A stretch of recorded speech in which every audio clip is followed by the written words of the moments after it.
Our presenter is Alex Lee Rhodes, LCSW, pronouns they, them, and they are a therapist in private practice, primarily working with LGBTQ teens and young adults. Alex received their BA from Washington University in St. Louis and their M.S.W from UCLA. Alex has been a board member for, I guess you pronounce it GLSEN, right? Since 2022 and currently serves as the Director of Youth Engagement. And we're very excited to have you, Alex. The last few meetings actually have focused on schools and what is going on for our LGBTQ kids at school, how we can best support them, what kind of advocacy do we need to do. So this is very apropos, a great addition to those other meetings. So thank you again for being with us. Great, thank you for having me. Um, I do have some slides that I can get into, but I just wanted to start and say, you know, I am a therapist and I went to school and stuff, but I also don't know everything. So I'm here to learn from you all too and your experience. Um, and I'll just let you know what we do at GLSEN. So I'm going to share my screen. So GLSEN is a national organization. Some of you may have heard of us. I'm part of the Los Angeles chapter. So we're all volunteers at the chapter level. And basically we work to connect with the community and schools and make sure that, our schools are safe places for students of all kinds. Um, you got my background a little bit already. Um, yeah, I'm the director of youth engagement at GLSEN. So what that means is basically I'm coordinating when we do events for LGBT youth in LA. I'm making sure that we think about safety concerns, we think about getting parent permission, all of those kind of technical things to make our events happen nicely. Okay. I like to start with the land acknowledgement just to ground us. I technically am not in the South Bay. I'm in the West Valley. Um, so where I am, we have the Chumash, the Fernandinho, Tatabiam, Tongva, Gabrieleno, and Mekonikan. And it's important to just ground ourselves and remind ourselves where we come from, whose land are we on, and who is shaping kind of um, our history.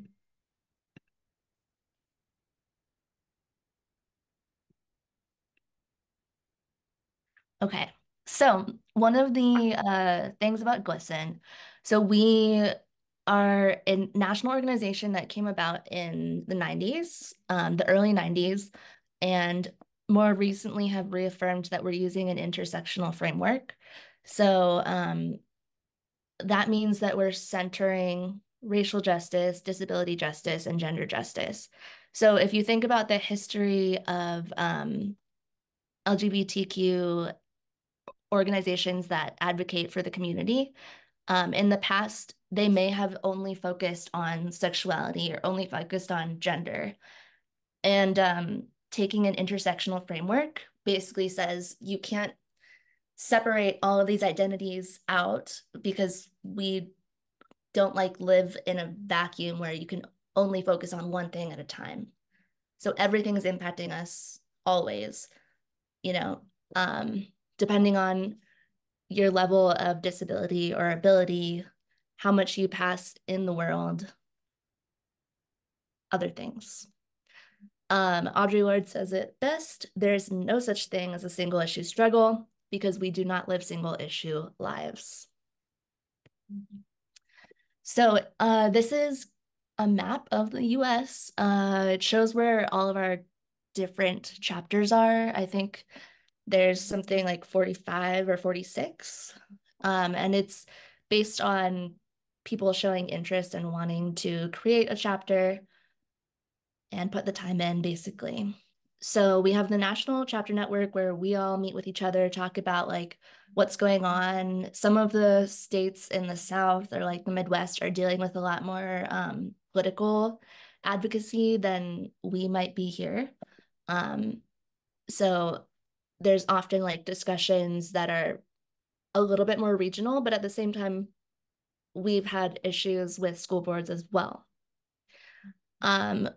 Another arm of what GLSEN does is original research. So you all may have heard of the school climate survey that's done every 2 years. I'll show you some stats and stuff from that later. But GLSEN recognized that we weren't really, as researchers, asking youth how they were being treated or how they were being perceived or their experiences related to gender and sexuality and like bullying and all of those things in schools. And so that school climate survey is national and it goes out every 2 years. And so I think they just decided on topics they want to narrow down on for the next round. But I'll show you some of the stats from the 2021. Also, GLSEN has a public policy advocacy arm. So they have a whole legal team that can work with people if you're having like specific issues with a school board or like wanting to take a case higher to the state level or even to like national level. What you can do is reach out to the chapter, me or someone else at our chapter, and then we can connect you to people at the national level. And they would be able to at least help or like point you in the right direction if it's something related to your kid is like not feeling safe at school. Let's see. We also do professional development. So there's a professional development series that we have that's 8 hours. It's talking about intentional inclusion. So how to how to intentionally include everyone and like people who are on the margins, not just the people that we think about when we think about like ourselves or someone who looks similar to us. So that is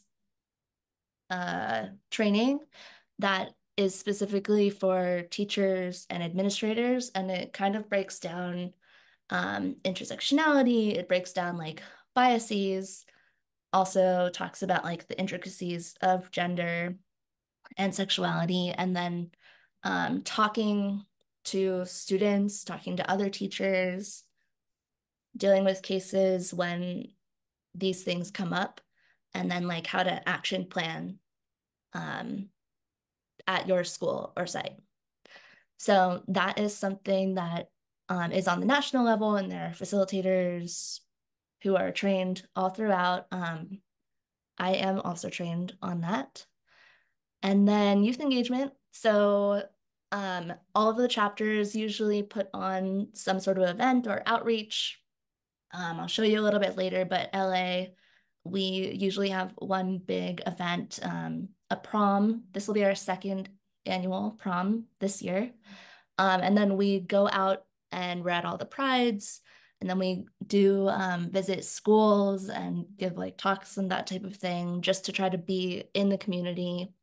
We also have a new Freedom Fellow. So they are a like college student who is on they're on a fellowship from the national level to interact more hands-on with the community in the like LA area. So they have a little bit more time on their hands. And then yeah, the LA chapter. Let's get into it. Oh, okay. We can start here. GLSEN bases everything that we do on the four supports. So these four supports came from the research. It came from the school climate survey that said, here are the stats. Now we have them. What can we actually do? How can we support students and teachers and administrators and even parents who are sending their kids to school? And how do we do that? First, we develop supportive educators. So that's where the professional development comes in. Second, we work to have comprehensive policies. That's where the policy advocacy comes in. Third, we work on inclusive curriculum, which I haven't mentioned, but we do develop like curriculum and bases. I don't know the details on this one, but I know that one project out of this arm is the Rainbow Library. So people from schools from across the country, I don't think in California right now, but from like states where it's difficult to get inclusive or diverse books, they can apply and then they'll be sent like a section of books to put in their school library for the students to read and use and see different perspectives. And then lastly, supporting student GSAs. So that's mostly on the chapter level. So that's like our interactions with the schools and, making sure everybody knows that they can reach out to us for support, that if we're putting on events, like people in the community actually know what's happening. And also we have GLSEN as a whole. They have a lot of resources on their website, which I can show you later. But they have a ton of resources about like, if you want to start a GSA and it doesn't exist, how to do so, what you might need. And they make it pretty clear about like which resources are like for parents, for the student, for the educator. So it's really useful.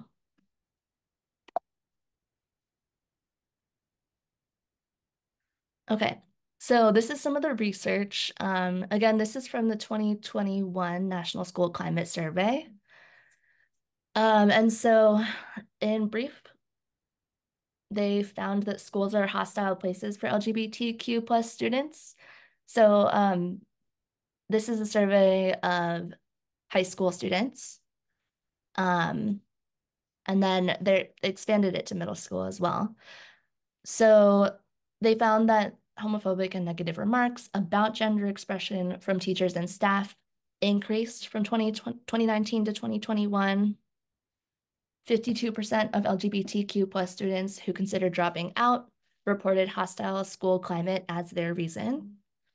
And 72% of LGBTQ plus students reported no LGBTQ plus topics in any classes. So with all of those stats, we can see that we need to do more education with our educators. We need to make sure that there's more inclusive curriculum, more resources, and that the students are seeing role models as well in the community. And all of this information is on the GLSEN website. It's www.glsen.org.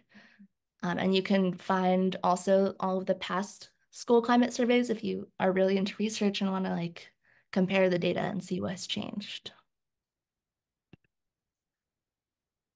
Okay, and then the recommendations are kind of written out here, but it's basically the four supports that we talked about earlier. How do we support students? How do we support schools and staff? So one of the recent campaigns really that the national organization has put on is the Rise Up Pledge. So this is an effort to get people to sign the pledge saying that they rise up against hateful anti-LGBTQ plus bills and rhetoric. It's in the context of, as you all know, everything that's been happening and going down over the past few years, and to show students, to show educators, even to show lawmakers that like there are many people out there who support LGBTQ students and like issues and topics and support them being talked about in schools. And so you can find that at glsen.org/riseup. But this is an example of like a campaign that's done at the national level. Okay, professional development. Again, I just have the contact information. If you know someone who works at a school and you're like, this school would probably benefit from having a professional development training, you can contact the training department at GLSEN, and they talk about all the logistics and all of that stuff. And I know that in the future, the goal is to expand the kinds of professional development that we offer. Just currently, we have the PDs for tailored to educators and administrators specifically in K through 12. Okay, so now we're on our chapter. On the left, you'll see we tabled at the Pride last year in Hollywood, basically giving away like free buttons and bags and shirts, but just trying to be visible and trying to be like approachable. I think most people came up and were like, who are you all? And we just give the spiel. This is what we do. These are the four kind of like supports that we base everything off of. But what was really rewarding is we had a lot of teens come up with their parents and just like, this is so cool. It's great to see like young people out here, being happy, being excited. And like some of them were like, I just want that pin that says, my pronouns are they, them. So it's just great to be able to be in the community. Other things that we've done is last year, we put on a conversation about trans visibility in the media. So that was a collaboration with NBC and UCLA to screen an episode of Quantum Leap that featured a trans high school athlete. And then afterwards, there was like a Q&A discussion. And it was just really great. So I think because our chapter is in LA, we do get a lot of like interest from the industry. So we do quite a few more collaborations and events with like entertainment people. Yeah. Then, okay. On the left, you'll see this is at our prom last year, just before we got into the inside of it. You'll see we did the Rainbow Arch. It was held at the LGBT Center, and actually our prom this year is going to also be at the LGBT Center. You'll see on the top right us engaging in an activity with the community. Below that, you see us tabling at schools and just talking to students about how we can support, what we can do for your GSA, that type of thing. We also in the past have participated in the LASA homeless count. Just knowing that the LGBTQ community, with what we face often with discrimination and sometimes difficulty with families of origin, many end up being homeless or unhoused or like unstably housed. So we participated in the homeless count that happens every January to kind of get a point in time recording of the number of homeless individuals so that we can have the data again and then make policy based on that. On the left, this is from our prom. So you see like students were allowed to wear whatever they wanted, a lot of different gender expression. It was amazing. We had Shakina come and speak. She actually said that GLSEN saved her life. She was part of the Orange County chapter, which doesn't exist anymore. But at the time, she was able to get in contact with them and just like find support when she was in high school. And so she told her story to the students, and it was really powerful. And then we also had some drag kings and queens who came and performed.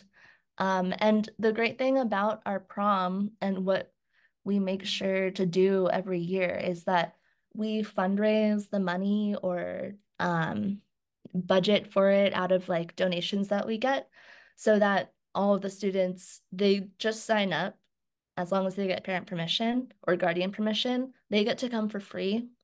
And this year we're doing a more concerted effort to like help with transportation so that we get students from a wider uh, area of LA, not just, the ones who are close. Okay, so if you want to mark your calendars or think about it, um, basically we are having our next youth prom on April 27th. And so we do always have volunteers help set up, a couple help during, and then helping break down. Last year, our theme was Heartstoppers, basically, kind of. Not officially, but kind of. Uh, and then you'll see Owen in the top right. They started out working with us as a youth fellow, um, basically doing a project, and he helped us last year put on the prom, and then now they're a senior and wanted to continue with us, and they're like an official board member. Um, so we also love to see students getting involved. And this is just a bunch of info about who you can contact, who you can reach out to. Um, Basically, we're very active on our website, on our Instagram. If you want to volunteer for things, the director of volunteers is Air. If you want to learn more about any of these upcoming events or you have an idea of something you want to collaborate on, you can email me. And if you're interested in like trainings and stuff, you can email Evelyn, but also you can just send all of them my way and I will get you to the right person. Um, but yeah, I wanted to make sure that you all knew what we were about. So then we can get into kind of like the details about the questions that you all have about how we can be helpful for you. That's it. Beautiful. I'll leave that up there for a little bit. Alex, thank you. Yeah. That was very informative. We can hear about these different agencies and organizations, but and maybe makes, assumptions about what everyone does, but it's really nice to see it detailed, so that we know about the value that's there, right, in terms of the resources that parents and families might need in their time of need, right? It's just so nice to know about the different areas that you're able to support. I'm wondering for this next part, the Q&A part, just to maintain confidentiality, if we should stop the recording now. Yeah, I think that's fine. Yeah.